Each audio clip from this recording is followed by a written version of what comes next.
Good morning, students. Today our topic is water resources. This is chapter 6 of 12th class. Uh, this is part 1 of this chapter. This chapter is divided into two parts, and today we take part 1, water resources, some important facts and figures which we have to discuss according to this, according to our NCERT book. It can be said that some certainty that the societies will witness demographic transition, geographical shift of population, technological advancement, degradation of environment and water scarcity. तो अब जो हमारी societies हैं, हमारा जो समाज है, यानी कि बेसिक जो हमारी नेसेसिटी है, that is depend on the water. और because of the degradation of environment, water scarcity जो है वो बढ़ती जा रही है. अगर हम डेमोग्राफिक ट्रांजिशन में देखें या हम जोग्राफिकल शिफ्ट ऑफ पॉपुलेशन देखें, टेक्नोलॉजी एडवांसमेंट देखें, तो यहाँ पर सभी जगह पर water is a important factor.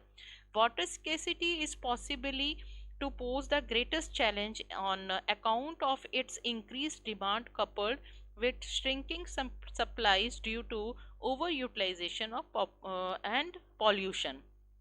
Water scarcity का रीज़न क्या है? What is the main reason? Is because of the overutilization. क्योंकि पॉपुलेशन जो है वो लगातार बढ़ती जा रही है, पॉपुलेशन बहुत तेज़ी से बढ़ रही है, और यूटिलाइजेशन डिमांड जो है वो भी इसी तरह से बढ़ती जा रही है, और साथ के साथ हम वाटर को पॉल्यूट भी करते जा रहे हैं. Water is a cyclic resource. As you know, this is a natural resource, and water resource जो है that is a renewable resource. We have abundant supplies on the globe. Approximately, according to this figure, we can say approximately 71% of the earth surface is covered with it. यानी कि earth surface में, जो अर्थ का जो धरातल है, उस पे जो वाटर अवेलेबिलिटी है वो 71% कवर्ड विद फ्रेश वाटर, और उसमें से 3% ऑफ द टोटल वाटर, यानी कि जो हमारा टोटल वाटर है 3% का जो वाटर है. इसको समझने के लिए हम दूसरी फिगर को भी ध्यान से देखेंगे कि 3% टोटल वाटर का 3% वाटर जो है उसमें 71% जो है दैट इज अर्थ सरफेस. अब इसको यहाँ पर देखिए कि इन oceans we have 97.3, ice caps we have 0.2, groundwater we have 0.68, fresh water we have 0.009, inland seas and salt lakes we have 0.009, atmosphere में जो पानी है that is 0.0019, and rivers में जो पानी है that is 0.0001. तो this is all over we have a 100% water है. अब ये जो नीचे की फिगर है, अगर हम इसमें से ओशंस को हटा देते हैं, यानी कि 97 रफली वी कैन से 97% वाटर जो है वो सलाइन वाटर है, जिसको हम यूज़ नहीं कर रहे हैं. This water is important for the water cycle purpose. ठीक है, जो एटमॉस्फेरिक सर्कुलेशन है वाटर की, ओशंस की, वो 97% is very important. But directly we concerned with this point, यानी कि ice cap, ground water, fresh water, inland seas, salt lakes, atmospheric water भी हम मॉइस्चर के रूप में आता है, और नेक्स्ट इज रिवर्स. ठीक है, तो ये जो सारा का सारा पोर्शन जो है ये टोटल परसेंटेज ऑफ वाटर है, किस तरह से कहाँ पर कितना डिपॉजिट है water. In fact a very small proportion of fresh water is effectively available for human use. यानी कि इसका मतलब क्या है, we have only 1% and water, यानी उस 3% वाटर में भी हमारे पास जो वाटर है वो सिर्फ 1% वाटर ही है, यानी कि very less proportion we have a fresh water. The availability of fresh water varies from space to space. ये तो आप जान ही जाएंगे कि जो फ्रेश वाटर की अवेलेबिलिटी है, some areas are very dry and some areas have plenty of water. The tensions of disputes or sharing and control of scarce resource becoming contested issues among communities regions and states. तो ये एक बड़ा dispute है water का कि हम अधिक से अधिक वाटर रिसोर्स को अपने कंट्रोल में रखें, because this is a very very basic necessity for the human beings. तो जो डिस्प्यूट्स हैं वाटर रिसोर्सेज को लेकर, sometimes this disputes comes under the communities, यानी कि दो समुदायों में भी इसके लिए टेंशन्स हो जाती हैं, डिस्प्यूट्स हो जाते हैं, and even in a states also. For example जो वाटर अवेलेबिलिटी है उसमें हम कह सकते हैं पंजाब और हरियाणा का एक बिग इशू है regarding the water. The assessment efficient use and conservation of water therefore becomes necessary to ensure the development। इसीलिए हम कह सकते हैं कि असेसमेंट जो है, पानी को हमने प्लानली हमने यूज़ करना है ताकि हम मैक्सिमम यूज़ कर सकें और मिनिमम हम उसको वेस्ट हो उसका पानी का। तो हमने कंजर्वेशन ऑफ वाटर की तरफ ज़्यादा ध्यान देना है। तो this is one picture I have given. This is ये शो कर रहा है कि किस तरह से पानी जो है स्केसिटी होती जाती है in a specific seasons. Water resource of India, India accounts, अगर हम भारत में जो वाटर रिसोर्सेज हैं that is 2.45% of world surface area. अगर हम वर्ल्ड सरफेस एरिया की बात करते हैं तो 2.45% of the world surface area Bharat के पास है, और 4% ऑफ वर्ल्ड वाटर रिसोर्स हमारे पास हैं, and where as we have a 16% of world population. हमारे पास पॉपुलेशन जो है दैट इज अबाउट 16%। तो you can say the difference of availability of water and percentage of population. Now next is surface water resources. अब next जो हमारा topic है that is surface water resources. Surface water resources में हम कहेंगे जो धरातल के ऊपर पानी है उसके मेन सोर्सेज क्या है हमारे पास, that is rivers, lakes, ponds and tanks, है ना। तो ये 4 मेजर सोर्सेज हैं सरफेस वाटर के। इसी तरह से given that precipitation is relatively high in the catchment area, जैसे कि अभी हम लास्ट स्लाइड में देख रहे थे कि some areas have proportion of water is more and some areas have less. This is because of the catchment of the area. For example, we can say in a northern India we have two big rivers, that is Ganga and Brahmaputra and Barak rivers. तो ये rivers जो हैं they have a very big catchment area. Now you have to know the meaning of catchment area. इसके लिए we can see this picture. This is a watershed management के अंतर्गत भी हम इसको लेते हैं। द कैचमेंट एरिया को ही शो करने के लिए मैंने ये पिक्चर यहाँ पर लगाई है। दिस इज द यहाँ पर देखिए इन बिटवीन एक वी शेप वैली है और यहाँ से स्टार्ट हो रही है हमारी रिवर, मेन रिवर, और यहीं पर से देर आर सम कुछ रिवर्स जो हैं इसके साथ ज्वाइन करती जाएंगी और ये पूरा का पूरा एरिया जो है ये कैचमेंट एरिया होगा। अगर हम मैप में देखें तो यहाँ पर देखें इंडस बेसिन जो है this is the full area is comes under the catchment area of Indus basin.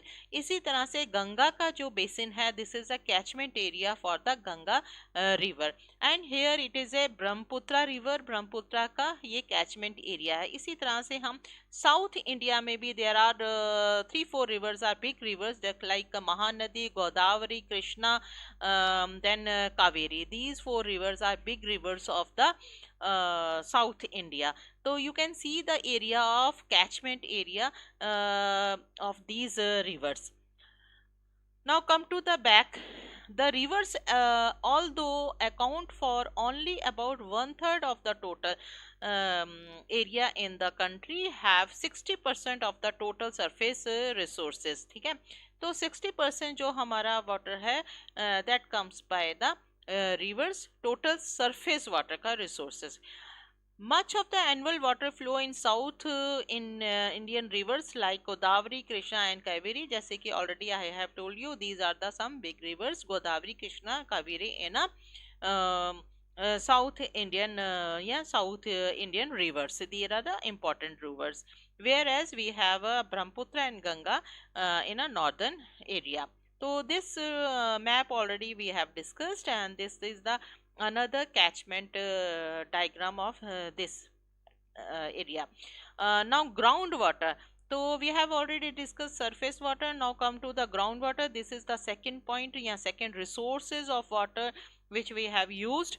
The groundwater utilization is very high in the states of Punjab, Haryana, and Rajasthan and Tamil Nadu. These are the states where maximum utilization of groundwater, groundwater utilization जो है यहाँ पर सबसे ज़्यादा है. However, the states like Chhattisgarh, Odisha, Kerala, they are also using the groundwater, but the proportion is very small. States like Gujarat, Uttar Pradesh, Bihar, Tripura, Maharashtra, they are also using the groundwater in a moderate rate. If the present trend continues, अगर हम इसी तरह से the demand of water would need supplies, तो demand हमारी लगातार increase होती जा रही है, और इससे क्या होगा कि ग्राउंड वाटर जो है वो धीरे धीरे हमारा कम होता जा रहा है. नेक्स्ट थर्ड पोर्शन जो है हमारा अवेलेबिलिटी ऑफ वाटर या सोर्सेज ऑफ वाटर का है, that is lagoons and back waters. India has a vast coastal line. You know, the India have a very big coastal line, and the coast is very attendant in some states. कुछ states तो ऐसी हैं जो कि coastal area के साथ ही हैं. Due to this, a number of lagoons and lakes have formed. The states like Kerala, Odisha, West Bengal have vast surface water resources in the lagoons and lakes. As you know, आपने 11th class में lagoons के बारे में पढ़ा है, salty lakes के बारे में पढ़ा है कि lagoons जो हैं that is formed by the ocean water, ocean waves के कारण ये फॉर्म होते हैं, और मैक्सिमम lagoons जो हैं वो केरल, उड़ीसा एंड वेस्ट बंगाल के एरिया में डेवलप हुए हैं. और अगर हम कहें तो एक one of the biggest lagoon जो है that is near Orissa coast, that is a Chilika lake. This is the biggest lagoon, and this lagoon is also used in a specific conditions. For example, these are also water bodies used in a fishing. Some specific fishing जो है उनके लिए use किया जा सकता है, मछली पालन किया जाता है. और irrigating certain varieties of paddy crops. Paddy crops का मतलब क्या है? राइस क्रॉप्स जो है, हमारी खरीफ की खेती जो होती है, यानी कि पैडी क्रॉप्स जो है, उसमें कुछ स्पेसिफिक वेराइटीज़ हैं जिसमें हम इन वाटर्स को यूज़ कर सकते हैं. और अनदर क्रॉप इज़ कोकोनट. तो कोकोनट भी जो है इसी पानी से इसका इरिगेशन होता है. Now next topic is water demand and utilization. This is important that this water demand है और उसकी utilization क्या है. Normally अगर हम बात करते हैं utilization of water की, तो सबसे पहले आप के माइंड में एक domestic use ही आता है हमारे माइंड में कि हमें ज़्यादातर पानी की आवश्यकता काहे के लिए है? घर में पीने के लिए and other uses, for example cleaning and washing etcetera. But according to geography student, we have a wide approach of demand of water. In India, traditionally we have a agrarian economy. Agrarian economy का मतलब क्या है कि we have a very big area, more than 50% area we have a agricultural land. हमारे पास agriculture land जो है वो आधे से अधिक है. We are so lucky that we have a country like India, जहाँ पर 50% से लगभग 57% area comes under the agricultural land. And about 2/3 of the population, most of the population, 2/3 population जो है that is depend on the agriculture. It means our maximum population जो है that depend directly or indirectly on the agriculture. Hence, development of irrigation to increase agricultural production has been assigned a very high priority in 5-year plans. अगर हम 5 years plans की बात करते हैं जब से हमारा देश आज़ाद हुआ, हमारी जो प्लानिंग कमीशन है, जिसको हम आजकल नीति आयोग का नाम दिया गया है, उसमें हर 5 ईयर में प्लान्स होते हैं।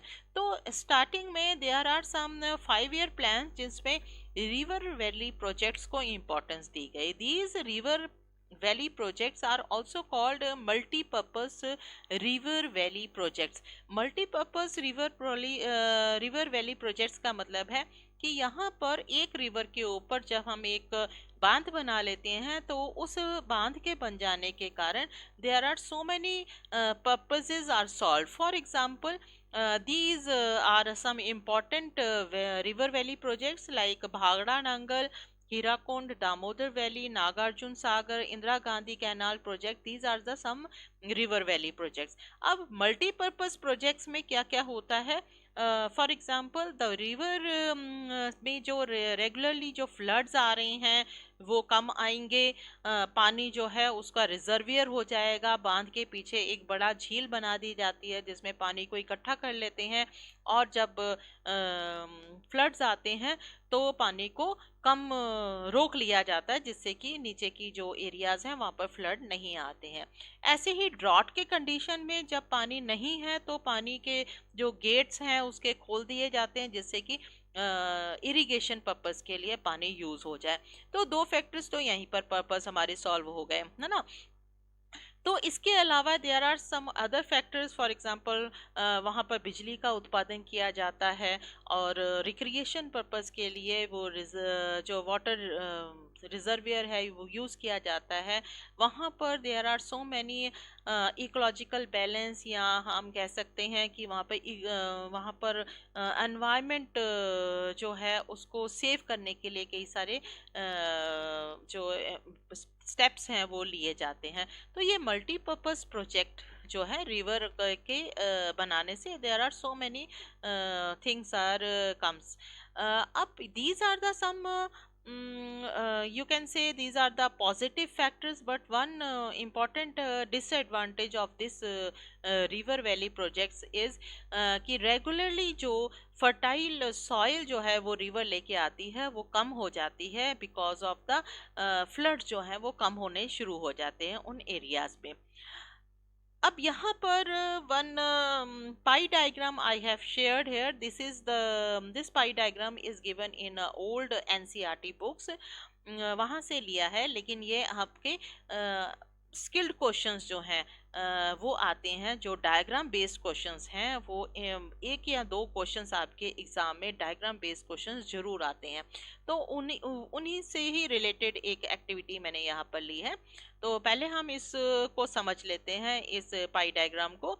According to this, the share of agriculture sector in total water utilisation is much higher than other states. अगर आप यहाँ पर देखें तो एग्रीकल्चर जो है, अगर आप सरफेस वाटर यूटिलाइजेशन है तब देखेंगे 89% एग्रीकल्चर वाटर में ही यूज हो रहा है।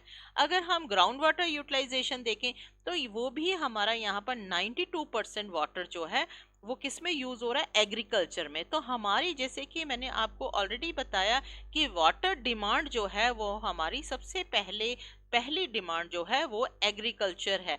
एग्रीकल्चर सेक्टर में सबसे मैक्सिमम यूज ऑफ वाटर जो है वो आता है।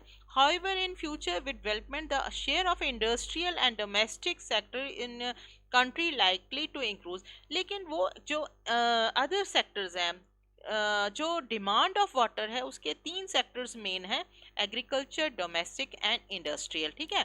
अब इसमें सरफेस वाटर बताया गया है कि डोमेस्टिक वाटर कितना यूज हो रहा है, 9% है। इंडस्ट्रियल वाटर कितना, इंडस्ट्रियल में कितना वाटर यूज हो रहा है, दैट इज 2% है। अगर हम ग्राउंड वाटर की बात करते हैं तो डोमेस्टिक में हमारा 3% है और इंडस्ट्रियल में हमारा 5% है ना। तो अगर हम यहाँ पर डायरेक्टली इस पाई डायग्राम से देख सकते हैं कि मैक्सिमम यूटिलाइजेशन जो वाटर का है, डिमांड जो है, दैट इज एग्रीकल्चर में है। Then next is domestic and last one is industrial. यहाँ पर ग्राउंड वाटर में उल्टा हो जाता है। नंबर 1 पे यहाँ पर भी एग्रीकल्चर है, second one is industrial and third one is domestic. तो इस तरह से ये कंपैरिजन से रिलेटेड सब क्वेश्चंस आते हैं जो कि आपको आने चाहिए, जो हम आगे भी डिस्कस करेंगे। Now demand of water for irrigation. अब रीज़न क्या है, हमारा इरिगेशन में हमारी सबसे ज़्यादा वाटर की डिमांड है। In agriculture water is mainly used for irrigation. अब एग्रीकल्चर सेक्टर को सबसे ज़्यादा पानी की ज़रूरत है, काई के लिए, सिंचाई के लिए। Irrigation is needed because of spatio temporal variability in rainfall in country. इसका मतलब क्या है कि इरिगेशन की हमें इसलिए ज़रूरत है कि एरिया टू एरिया जो है, स्पेशियो टेम्पोरल वेरिएबिलिटी का मतलब है कि एरिया टू एरिया रेनफॉल जो है वो डिफरेंट है। अगर भारत में हम देखें, वेस्टर्न एरिया जो है भारत का, that receives minimum amount of rainfall, where as north eastern states have maximum rainfall, receiving the maximum rainfall. The large tracts of the country are deficient in rainfall and are drought prone. तो हमारा बहुत बड़ी country ऐसी है जहाँ पर rainfall जो है वो बहुत कम हो जाता है समटाइम्स, और वो एरियाज ड्रॉट प्रोन है। ड्रॉट प्रोन यानी कि वहाँ पर अकाल ज़्यादा पड़ता है, ठीक है। North western India and Deccan plateau, these areas are having deficient rainfall, यानी कि जैसे already I have told you कि north western India and Deccan plateau भी उसमें इंक्लूड हो जाएगा जहाँ पर पानी की कमी है। Winter and summer seasons are more और लेस ड्राई। अब भारत में जो विंटर हैं और समर्स हैं वहाँ पर पानी की कमी हो जाती है। एक स्पेसिफिक सीजन आता है, that is a rainy season, जिस समय हमारे पूरे देश में लगभग 4 मंथ के लिए मानसून जो हैं वो एक्टिव रहते हैं। लेकिन बाकी का टाइम जो है वो ड्राई स्पैन ही बना रहता है। Hence, it is difficult to practice agriculture without assured irrigation during dry season. तो हमारा तो देश जो है वो मैक्सिमम एग्रीकल्चर के ऊपर डिपेंड करता है। Our most of the population is depend on the agriculture, so we totally depend on the irrigation, यानी सिंचाई के ऊपर हमें डिपेंड होना पड़ता है। कब? जब हमारा ड्राई सीजन होता है। फॉर इंस्टेंस वाटर रिक्वायर्ड, अब ये भी है जरूरी कि there are some important crops, for example rice, sugar cane, jute, ये जो क्रॉप्स हैं इनको ज़्यादा पानी की आवश्यकता होती है, तो इन्हें रेगुलरली जो सिंचाई है या इरिगेशन जो है वो ज़रूरत होती है इन अ फुल ईयर। अब बेनिफिट्स ऑफ इरिगेशन। अब हमारे देश में पॉपुलेशन बहुत ज़्यादा है, एग्रीकल्चर के ऊपर हमारी पॉपुलेशन डिपेंड है, प्रेशर जो है वो बहुत ज़्यादा है। अगर इरिगेशन अगर हम करते हैं तो क्या बेनिफिट्स होते हैं? Provision of irrigation makes multiple cropping possible. अब हमारे पास अगर हम सिंचाई की सुविधाएं अगर हमारे पास हमारे एरियाज़ में है तो मल्टीपल क्रॉपिंग जो है वो पॉसिबल हो पाई है। मल्टीपल क्रॉपिंग का मतलब है कि हम एक के बाद अलग अलग फसलें जो हैं हम लगातार लगाते रहते हैं in a whole year. It has also been found that irrigated land have higher agriculture productivity than unirrigated land, यानी कि जहाँ पर इरिगेशन फैसिलिटीज़ ज़्यादा हैं वहाँ पर प्रोडक्टिविटी भी ज़्यादा है। Further we can use the high yielding varieties of crops, जो कि हाई यील्डिंग XII जो वेराइटीज़ हैं क्रॉप्स के जो हैं उनको regularly need the regular moisture, यानी कि वहाँ पर लगातार सिंचाई की ज़रूरत है, तभी हम इन क्रॉप्स को लगा पाएंगे। In fact, this is why that green revolution strategy of agriculture development. अब भारत में ग्रीन रेवोल्यूशन जो हुआ है वो सक्सेसफुल ही इसीलिए हुआ है because these states have very good development of irrigation system, mainly in Punjab, Haryana and western Uttar Pradesh. तो यहीं पर ही ग्रीन रेवोल्यूशन होने का रीज़न ही यही है कि इरिगेशन सिस्टम यहाँ पर बड़े अच्छे से डेवलप हुआ है। अब facts related to irrigation. In Punjab, Haryana, and Western Uttar Pradesh, more than 85% of the net sown area under the irrigation, यानी कि 85% जो एरिया है नेट सोन एरिया वो इरिगेशन लैंड के अंतर्गत ही आता है. Wheat and rice are grown mainly with the help of irrigation. ये दो हमारी खाद्य फसलें हैं जिसको हम फूड ग्रेन्स का नाम देते हैं. तो ये दोनों फसलें जो हैं ये उत्पादित ही इरिगेशन की हेल्प से होती हैं. कौन सी है ये? वीट एंड राइस, गेहूं और चावल. ठीक है. Of the total net irrigated area 76.1% in Punjab and 51.3% इन हरियाणा. ये डाटा हो सकता है चेंज हो गया हो आगे चलकर, लेकिन जो एनसीईआरटी में जो डाटा है I have pick from there. तो 76% एरिया जो है वो इरिगेटेड लैंड है पंजाब में और 51.3% जो है वो हरियाणा में इरिगेटेड है. और इसमें से थ्रू वेल्स एंड ट्यूबवेल्स ये जो है इन सोर्सेस का भी इस्तेमाल हो रहा है, कुओं और ट्यूबवेल्स का. This shows that these states utilize large proportion of their groundwater. इसका मतलब क्या है कि ये दोनों स्टेट्स जो हैं 76.1 एंड 51.3 ये किसका यूज कर रहे हैं? सरफेस वाटर का नहीं कर रहे हैं, बल्कि ये ग्राउंड वाटर का यूज कर रहे हैं. ये दोनों स्टेट जो है मैक्सिमम वाटर जो यूज कर रही हैं वो कहाँ का कर रही हैं? ग्राउंड वाटर का. सरफेस वाटर का इनका जो प्रोपोर्शन है दैट इज वेरी लेस. इसके कारण the result is very alarming because they are using maximum use of groundwater. The result is alarming, that is groundwater depletion in these states. अब लगातार अगर यही सिचुएशन रही तो आने वाले 20 सालों में we have a very less water और हमारा हो सकता है कि पंजाब और हरियाणा जो स्टेट्स हैं वहाँ पर ड्रॉट प्रोन एरियाज के अंतर्गत ये आ जाएं. तो this is very alarming situation of Punjab and Haryana which are using the ground water mainly. Problems related to irrigation. The overuse of groundwater resources, जैसे कि ऑलरेडी आई हैव डिस्कस कि ग्राउंड वाटर यूज करने से दो मैक्सिमम जो problem आ रही है वो क्या है? Decline of ground water table. जो हमारा आंतरिक भाग में जो भौम जल जो है हमारा पृथ्वी के आंतरिक भाग में जो जल है वो तरह डिक्लाइन होता जा रहा है, उसकी कमी आती जा रही है. In fact over withdrawals in some states like Rajasthan, Maharashtra, यहाँ पर भी बहुत ज़्यादा पानी का इस्तेमाल हो रहा है. किसका?